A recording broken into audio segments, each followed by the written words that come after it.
자, 오늘 증인들이 많이 나왔고 증인 선서를 했는데 세 사람 선서를 안 했죠. 이종섭, 신범철, 임성근. 왜 안 합니까? 왜 안 합니까? 신은규 변호사님, 대놓고 거짓말 하겠다 이겁니까? 그러니까 일단은 본인들의 이야기를 종합해 보면 지금 수사 중이기 때문에 본인의 말이 자기의 재판에 좀 불리하게 작용할 수 있어서 이제 선서를 거부한다 이렇게 하고 있는데요. 지금 이 자리는 청문회입니다. 청문회고 국회 증언 및 감정에 관한 법률이 적용이 되기 때문에 당연히 증인으로 온 분들은 선서를 하고 위증의 벌을 받을 거를 각오하고서 진실을 밝히자는 게 이 청문회의 목적이거든요. 그런 차원에서 본다면은 이 세 분, 이종섭, 신범철, 임성근 이분들은 진실을 말할 수도 있고 거짓을 말할 수도 있다. 라는 이제 뉘앙스를 풍긴 거기 때문에 아마 국민들께서 그 점까지 감안해서 다 저는 보실 거라고 생각이 들고 또 선서를 거부한 거에 대해서도 불출석의 죄에 그 규정이 돼 있기 때문에 아마 처벌을 이 부분에 대해서는 100% 받을 수밖에 없다. 전 그렇게 봅니다. 근데 김성환 평론가님, 청문회에 나와가지고 증인이 선서를 안 한 적도 있나요? 과거에 있었던 것 같아요. 저 기억으로 없었던 건 아닌 것 같고요. 네, 있었던 것 같은데 그때도 굉장히 큰 비난이 쏟아졌던 것 같거든요. 언제 쪽인지 좀 찾아봐야 될 것 같아요. 한번 팩트 한번 체크해봅시다. 네네. 그런데 임세현 대변인, 네. 보니까 오늘 국민의힘이 참여를 안 했잖아요. 저는 그걸 보면서 차라리 잘 됐다 싶더라고요. 그렇지 않았으면 지금 의사진행 발언해가지고 계속 끌고 또 뭐 이야기하면 딴지 걸고 막 그랬을 텐데 착착착착착 나가니까 아이고 계속 안 들어왔으면 그런 생각 들지 않습니까? 네, 그래서 오히려 지금 뭐 우리가 그 민주당 측에서 있는 의사 진행 발언이라던가 이렇게 뭐 진행이 원활한 것 같아요. 그러니까 사람들이 왜 국민의힘에 대해서 국민의 짐이냐라고 했던 이유를 이제 여러 가지 정황상 저희는 볼 수 있다고 봅니다. 사실 국민의힘이 왔어도 본인들이 별다른 쉴드를 못 쳤을 거예요. 근데 나와 있는 증거들이나 여러 가지 정황들이 그동안 우리 국민들 실시간으로 봤었기 때문에 본인들 쉴드를 쳐야 자기 발목 잡기거든요. 그렇다고 또 대통령실 마냥 편만 들다 보면 공범일이 될 수도 있다라고 생각해서 어떻게 보면 자기들 판단으로는 안 나오는 게 최선이다라고 생각한 것 같은데 저는 뭐 저 말씀하신 것처럼 이게 양쪽으로 다 좋은 선택이었던 것 같습니다. 예. 네. 이제 오늘 하는 거 보니까 김건희 특검법도 청문회 하고 그러면 이제 김건희 증인 나올 거 아니에요. 네. 그러면 또 선서를 할지 안 할지도 궁금한데 만약에 김건희 씨가 안 나가면 우리 임세현 대변인 나가가지고 아 인생이란 무엇인가 뭐 또 한번 해줘야 되는 거 아닙니까? 뭐 불러주시면 제가 참고인으로 나가서 아 선서란 무엇인가 얘기를 하겠습니다. 아 그리고 지금 방금 전에 찾아봤는데요. 사례를 더 찾아보면 아마 더 나올 것 같은데 2013년 8월에 국정원 이제 그 선거 개입 댓글 사건이 있었잖아요. 그때 국정원 국정조사 특위 청문회가 열렸는데요. 그 자리에서 김용판 전 경찰청장이 증인 선서 거부한 적이 있었네요. 아, 그래서 고발되지 않았나요?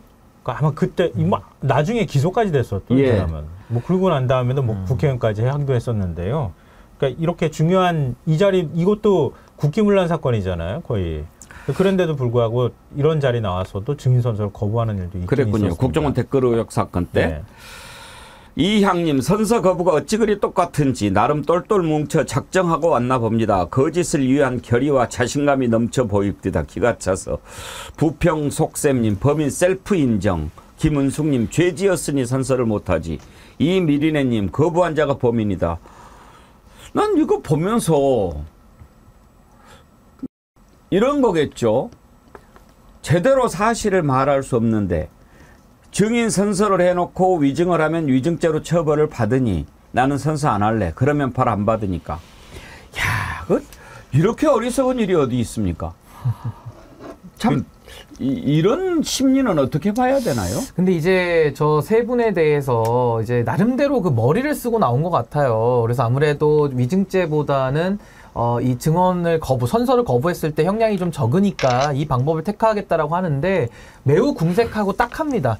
저는 이미 청문회가 시작이 됐고 오늘 박정원 대령부터 이종섭 장관까지 뭐 박성재 법무부 장관까지 한 자리에 다 모였기 때문에 이미 그 자체로서 국민들께서 보시면서 저는 진실을 판정할 수 있는 기회가 열렸다라는 것이 저는 매우 유의미한 청문회다라고 생각이 들고요.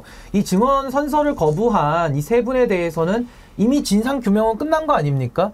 거짓을 말할 수 있으니까 본인이 선서를 거부한다라는 거니까 저분들의 말은 진실을 말할 수 없는 거짓의 입술이 되는 것이고 나머지 7분은 증인 선서까지 다 위증에 대한 벌을 감수하고 증언을 하는 거기 때문에 진실에 가깝겠죠. 그래서 저는 오늘 이제 청문위원들이 좀 날카롭게 이런 질문들을 해나가면서 진실에 접근하는 노력이 이루어질 것이고 저는 이 부분까지 현명하신 국민들께서 다 전제해서 뭐가 진실이고 거짓인지를 다 분별하면서 보실 거기 때문에 저는 매우 유익할 것이다. 저는 그렇게 생각합니다.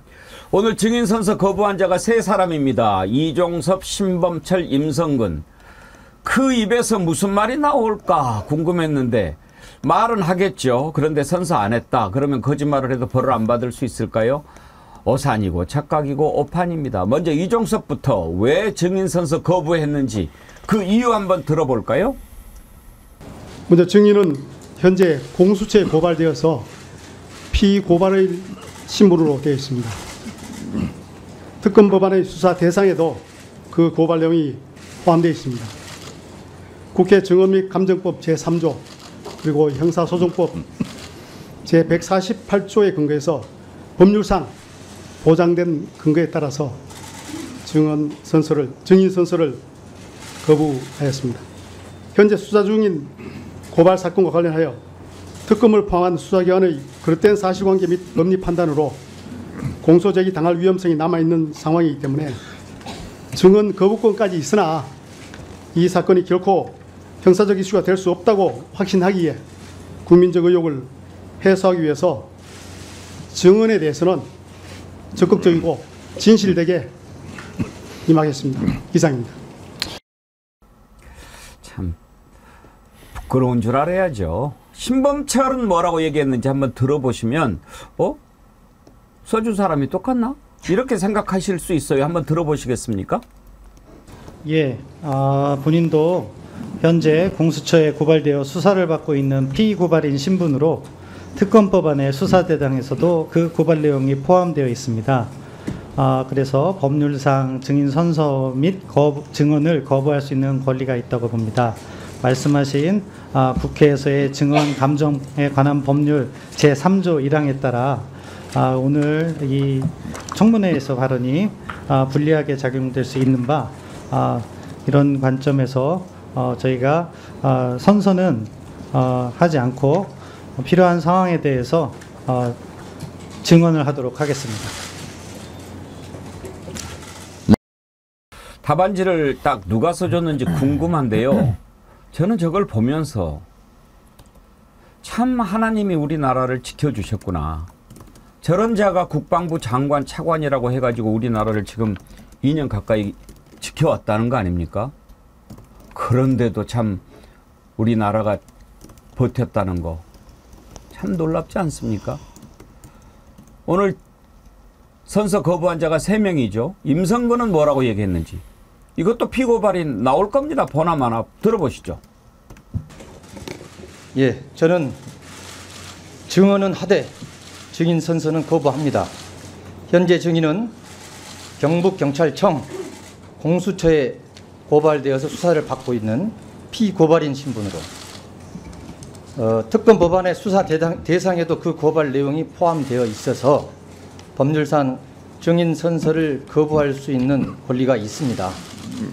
또한 현재 수사 중인 고발 사건과 관련하여 수사기관의 그릇된 사실관계 및 법리 판단으로 공소 제기당할 위험성이 남아있는 상황으로 증언 거부권까지 있습니다. 하지만 증인은 국민적 의혹을 해소하기 위해서 진실에 입각하여 성실하게 증언하겠습니다.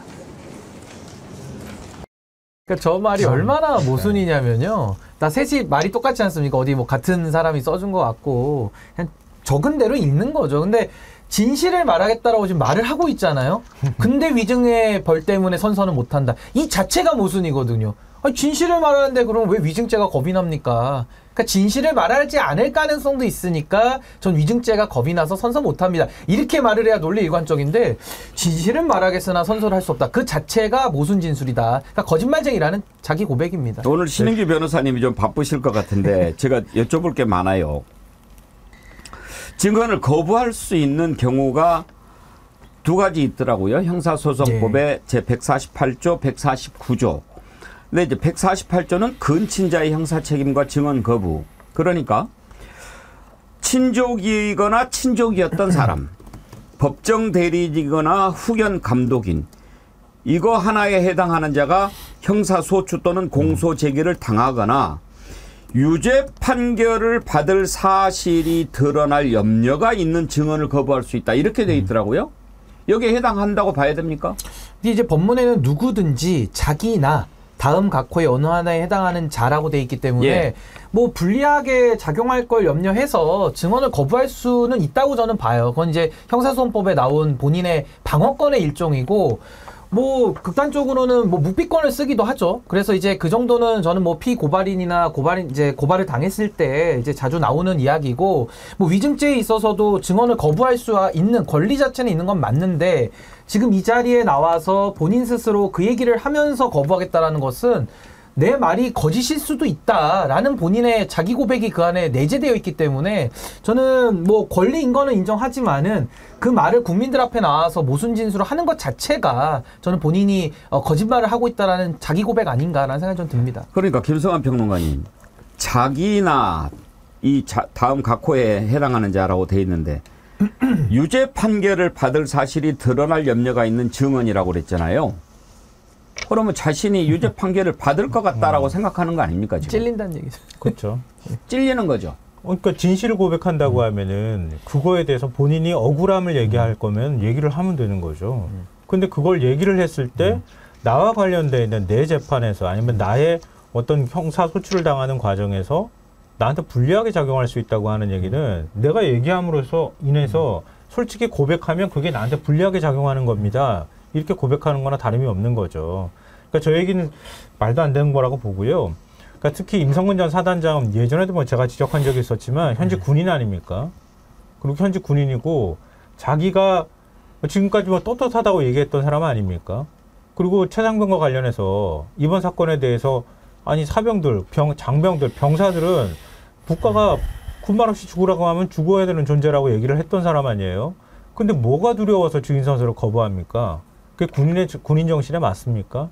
현직 군인이 저런 식의 태도를 보이는 걸 국민들이 어떻게 생각할지 좀 의문이고요. 저는 이런 사람들이 왜 청문회 증인석에 나오겠다고 얘기를 했는가, 그게 더 중요하다고 생각해요. 이러려고 나온 거예요. 이거 안 나오면은 특검으로 가자는 목소리가 더 커질 거거든요. 그럼 더 불리한 상황이 오지 않겠습니까? 그러니까 일단은 특검으로 가는 건 명분을 좀 떨어뜨리는 차원에서라도 나가야 되겠다. 이건 불가피하다 이렇게 본 거고요. 나와서 얘기하는 것처럼 나는 증인선서 거부했으니까 거기에 대해서 말에 대해서는 난 책임 안 질 거야. 이렇게 얘기하면서 빠져나가려고 나온 거라고 밖에 보이지는 않는 거죠. 세미정 색소폰님, 이 정부의 모든 행태를 보면 사자성어 인면수심밖에 생각나지 않습니다. 사람이 살면 얼마나 산다고 그러셨는데요. 또 한 가지 짚어드리고 싶은 대목이요. 오늘 정말 이 얼마나 역사적인 현상입니까? 이제 진실을 향한 첫걸음이 시작이 됐는데 온 국민의 눈과 귀가 쏠려 있는 정말 관심이 가는 대목 아닙니까? 그런데요, 어디에서 하는가 이제 한번 쭉 채널을 돌려봤어요.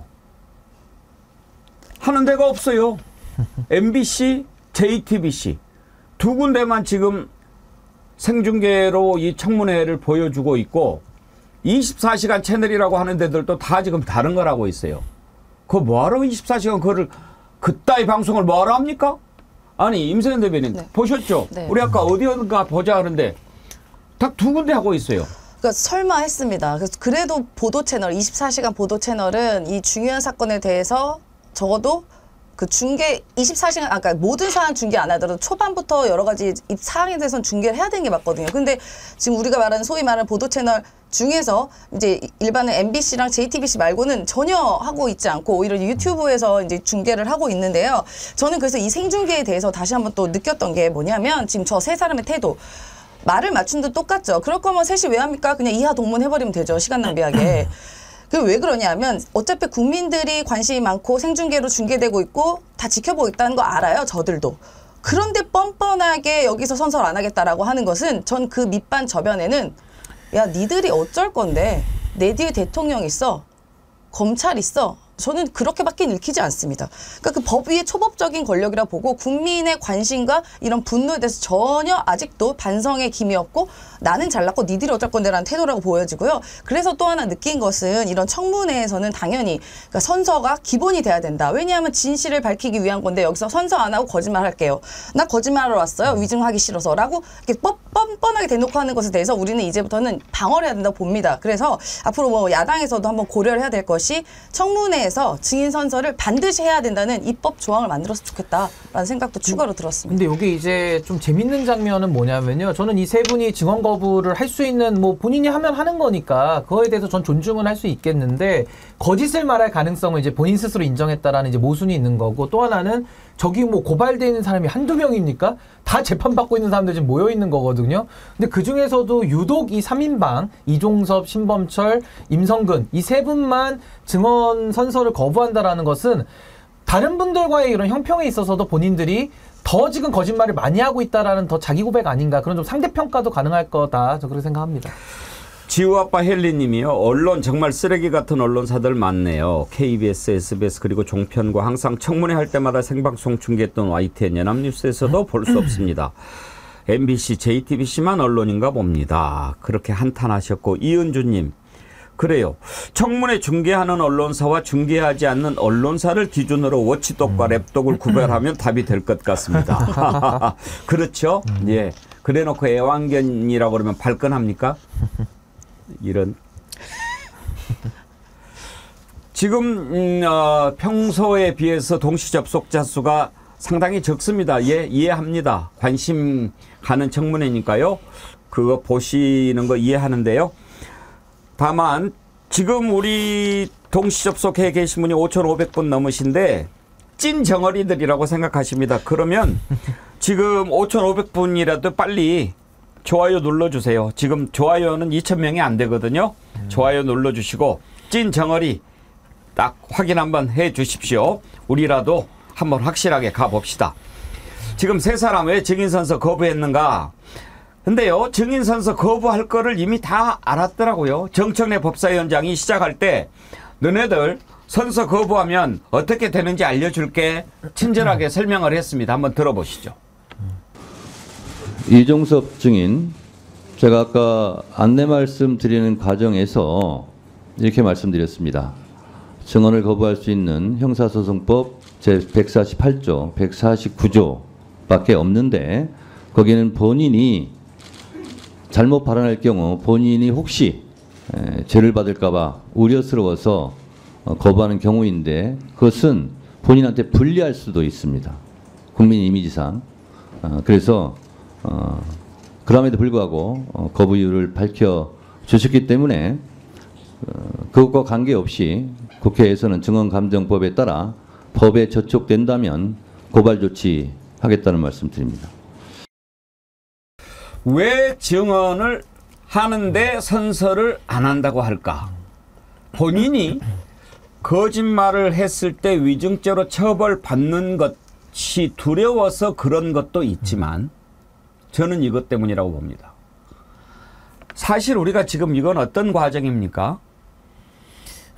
어떤 맥을 찾아가는 과정 아닙니까? 그 끝에 누가 있습니까? 이거는요.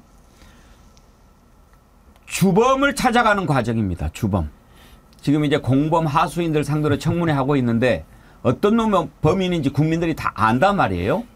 그걸 막아보려고 하는 짓으로 봅니다. 오늘 그래서 법사위에서도 그런 말이 나옵니다. 이것은 윤석열 청문회다. 그리고 윤석열이 나와야 된다는 얘기도 했습니다. 이성윤 의원의 발언을 들어보시죠. 오늘 청문회에 반드시 출석해야 할 증인이 한 명 있습니다. 제가 입법 청문회 준비 과정에서 발견한 내용을 말씀드리겠습니다. 작년 8월 2일 그 사람과 이종섭 장관이 첫 번째 통화한 후에 박정훈 대령에 대한 인사조치가 검토가 되었고 그 사람과 이종섭과 두 번째 통화 중 박정훈은 해병대 수사단장에서 보직 해임됩니다. 그 사람과 이종섭이 세 번째 통화한 후에 국방부는 박정훈이 전북 경북경찰청에 이첩한 해병대 수사 기록을 회수합니다. 다 아시겠지만 그 사람이 윤석열 대통령입니다.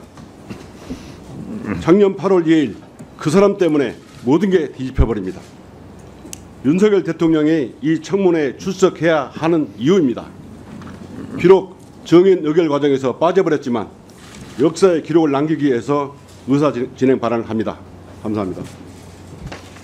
그렇죠. 윤석열 나와야 제대로 된 증인이 되겠죠.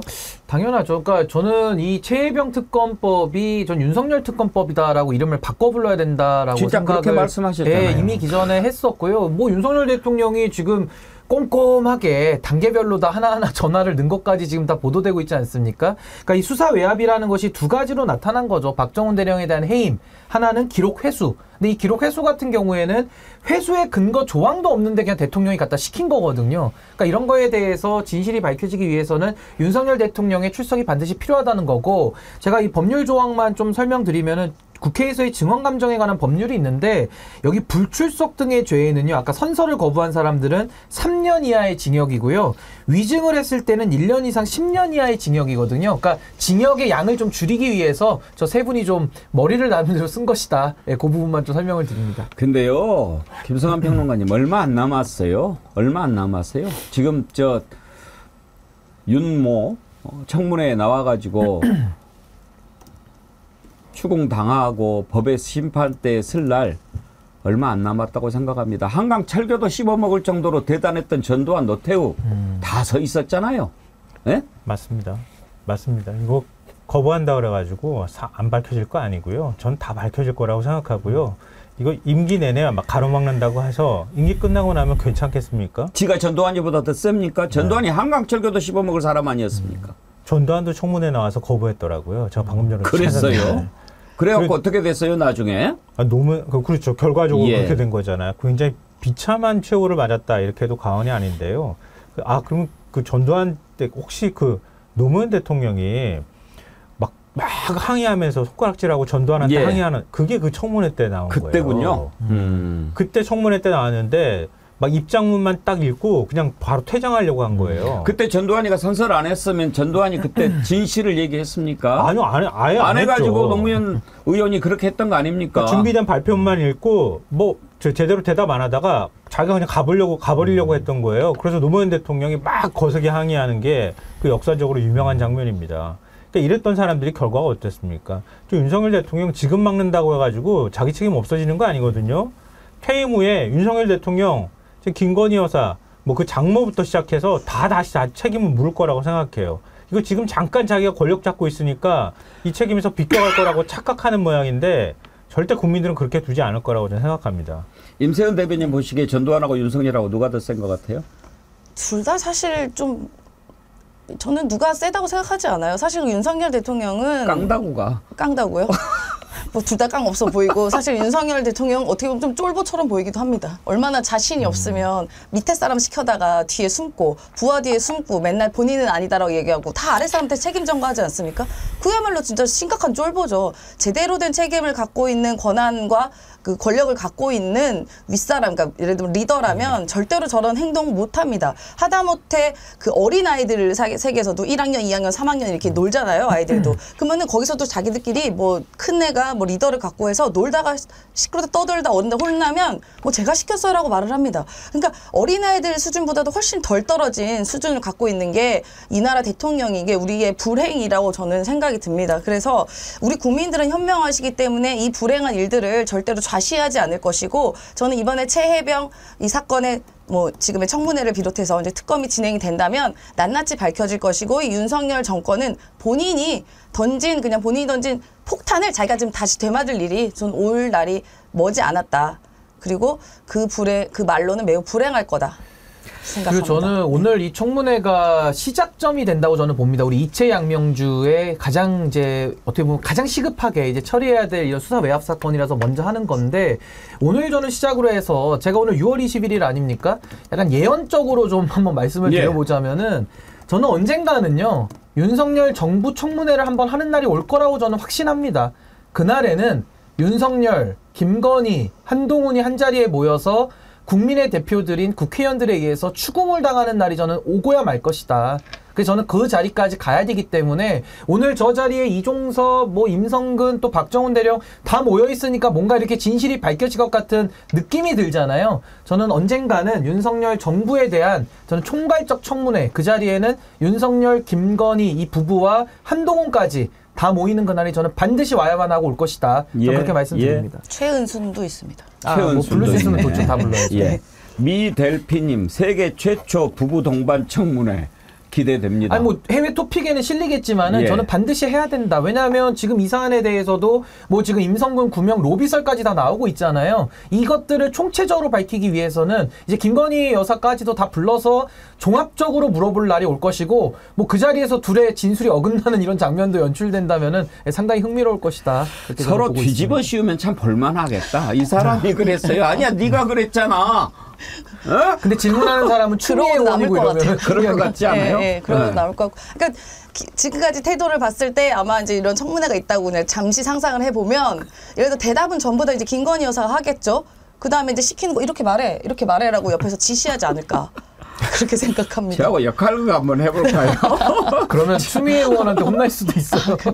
이향님이 그 사람이 청문회 나오면 뭐 하겠습니까? 둘레둘레 하고 코 몇 번 풀면서 국민들 속 뒤집을 텐데요.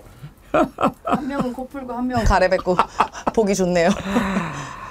나홀로님, 좋아요 눌렀어요. 앵커님 저 찐정어리 인정하신 거죠? 그럼요. 오는 마음이 무거웠는데 인정받고 풀렸네요. 그러셨는데 나홀로님 참 잘했어요. 감사합니다.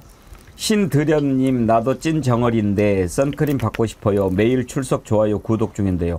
드려야지요. 오늘 찐정어리 오셨는데 제가 아까 부탁드렸더니 지금 벌써 3,400명 좋아요 눌러주셨는데 감사합니다. 좋아요 눌러주시면 좋아요.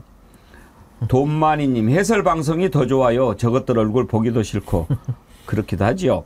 슈크림님, 군생활 시절 별들은 하늘보다 높고 존경의 대상이었는데 지금 국회에 나와 있는 저 어깨에 별 2개 참 초라한 똥별로 보인다.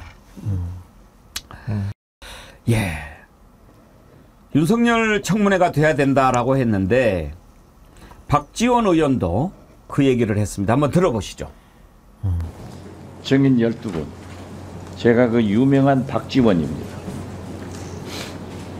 윤석열 대통령께서는 거부하는 자가 범인이다 이렇게 말씀하셨는데 오늘 증인 선서를 하지 않는 자는 거짓 진술을 하겠다 이렇게 국민은 받아들입니다. 그리고 어떻게 됐든 순직 해병이 당신들의 부하입니다. 그런데 어떻게 런종석 전 국방장관, 차관, 해병대 사단장이 그렇게 뻔뻔하게 표정 하나 바꾸지 않고 자기 주장만 하는지 이건 문제가 있습니다.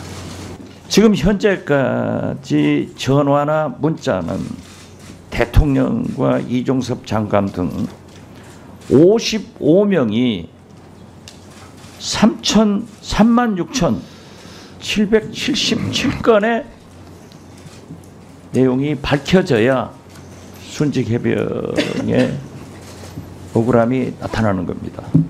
어떻게 해서 55명이 36,777건의 통화, 문건을 했는지 이것은 최해병의 청문회가 아니라 저는 윤석열 청문회가 돼야 된다.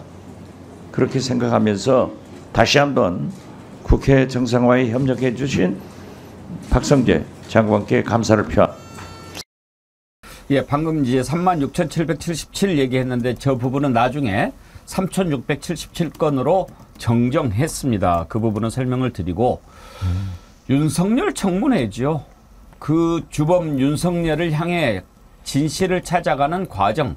그러니까 신흥희 변호사님, 결국은 이제 실체적 진실이라고 우리가 이야기하지 않습니까? 그것을 찾아가는 과정이 재판도 있고 또 이런 청문회도 있고 그런 거 아니겠습니까? 그러니까 이제 국회 차원에서 진실에 접근하는 노력의 일환으로 봐야 될 텐데요.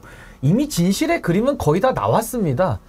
퍼즐이 많았는데요. 이제 다 맞춰졌고 제가 봤을 때는 진실을 판단하는 데 있어서 좀 과하게 나온 것 같아요. 너무 많이 나와 있고요. 저는 오늘 만약에 제가 저 자리에 있다면은 전 증인들한테 한번 그렇게 질문해보고 싶어요.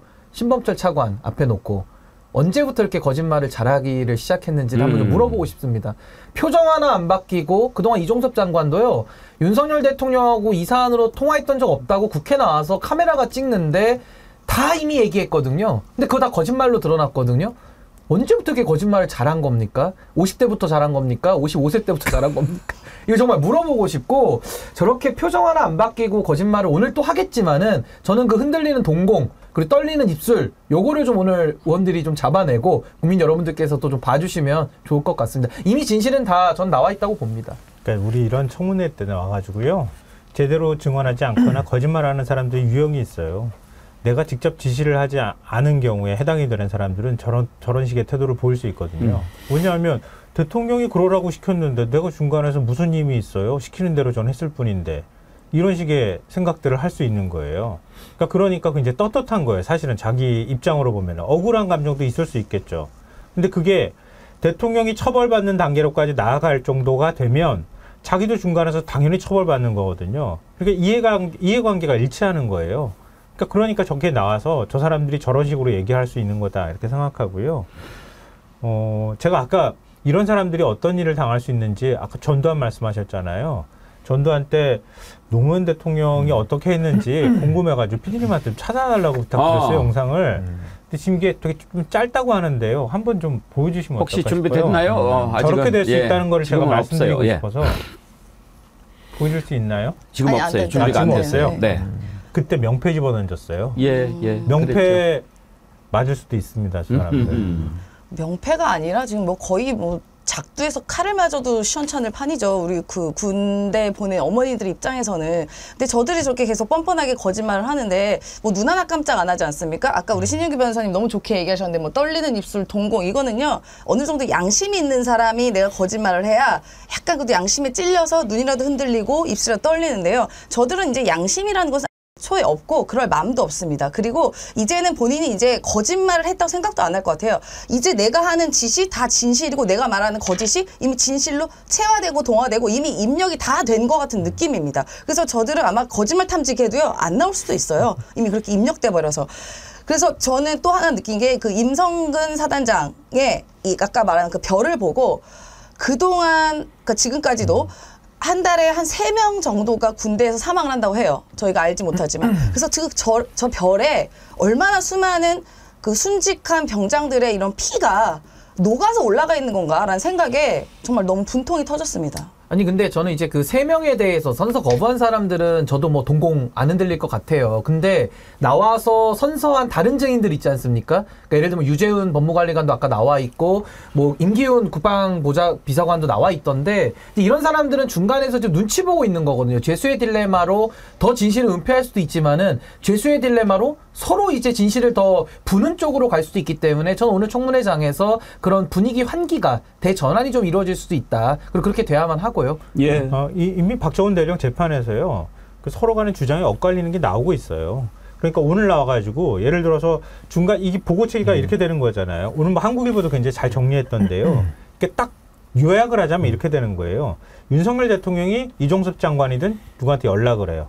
연락하면 대통령 참모들이 그냥 막 다 난리가 나는 겁니다. 국방부, 군 수뇌부가 그 대통령 참모들한테 연락받는 거예요. 국가안보실, 뭐 공직기강 비서관실 이런 데 연락을 받고 그 다음에 막 집중적으로 막 연락이 서로 간에 주고받은 다음에 그 다음에 최상무 사건 흐름이 바뀌는 이런 패턴이 전형적으로 날짜별로 반복되는 일이 발생했거든요. 그러면은 한쪽에서 다른 한쪽으로 지시를 하거나 하면 그 중간에 껴있는 사람이 있지 않겠습니까? 그 사람은 또 다른 사람한테 연락을 하거나 지시를 내줬을 거예요. 그러니까 지시한 사람과 중간에 그 연락을 받고 또 다른 사람한테 지시한 사람의 얘기가 엇갈리기 시작하면은 걷잡을 수가 없는 거예요.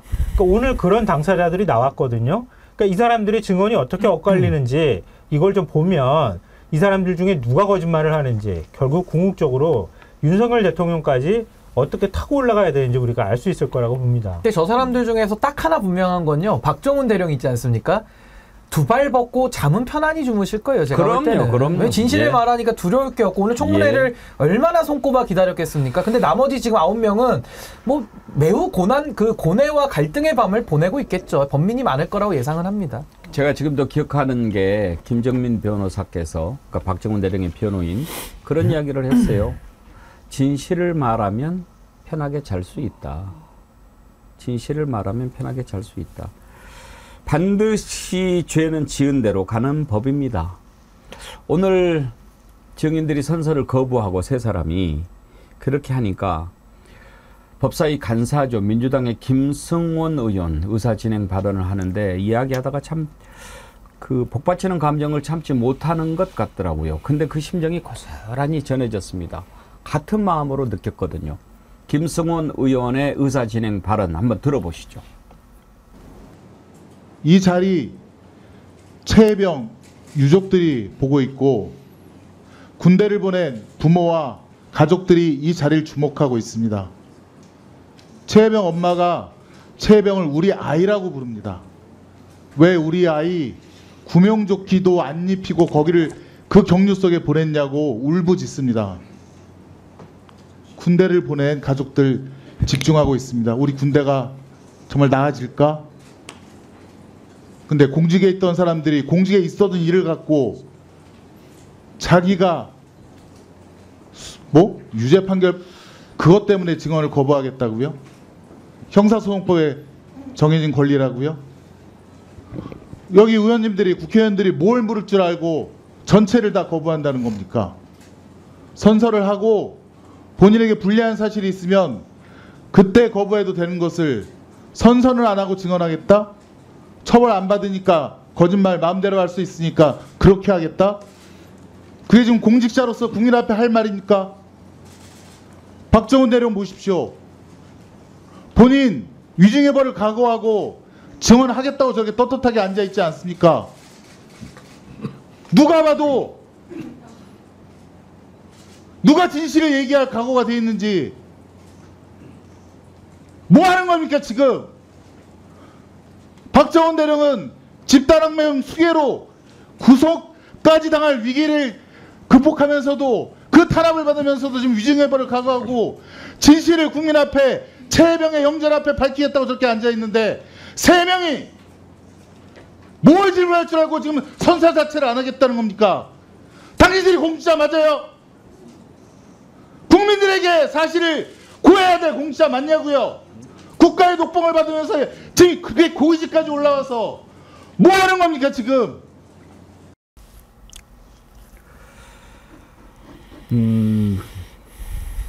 청문회에 나와가지고 선서를 거부한다. 국민들이 이미 마음속으로 다.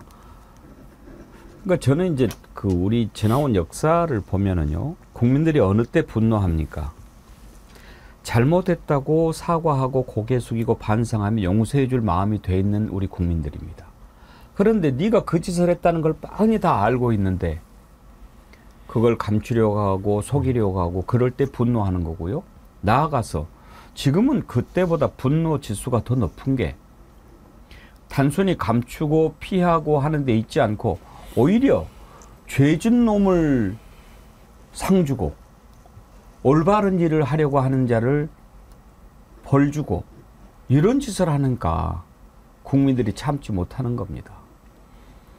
지금 청문회 보고 계시는 분들이 이제 조금씩 오고 계신데 이종민님 청문회 속 터져 못 보겠습니다. 증인들 싸가지가 없어요. 충분히 이해가 갑니다. HW 전님 나와 있는 얼굴을 보자니 달려가서 전라도 말로 쌍판떼기를 긁어버리고 싶더라고요. 어떻게 공직자라는 인간들이 저렇게 뻔뻔할 수 있는지.